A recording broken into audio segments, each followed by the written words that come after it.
Astăzi ne aflăm la cel mai renumit obiectiv turistic din capitală, mai exact Mița Biciclista, care se află în spatele meu.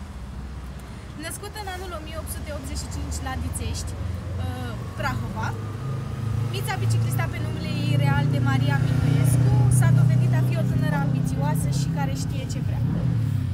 Fiica unei spălătorese care lucra la un instalator neamț, o tânără de vreo 14-15 ani, a fost remarcată și luată cu voia ei în începerea carierei de curtezan.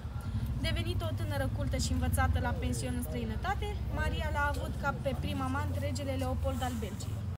Bicicleta era o raritate, însă Mița încă mergea pe străzile Bucureștiului, fără nicio problemă, fiind una dintre singurele femei care îndrăzneau să facă acest lucru.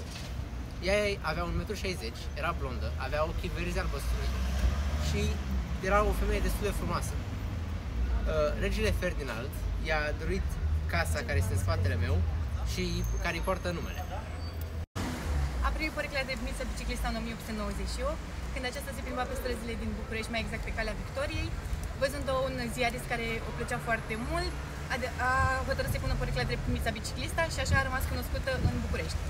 În prezent, clădirea din spatele nostru este o braserie, dar în 2023 și 2024, urmând ca pe celelalte două nivele să fie anumite muzee sau evenimente. Casa Miței Biciclista a fost împodobită de sărbători și a devenit un punct de atracție al Bucureștiului, foarte probabil cea mai împodobită și cea mai frumoasă casă din București pentru sărbători.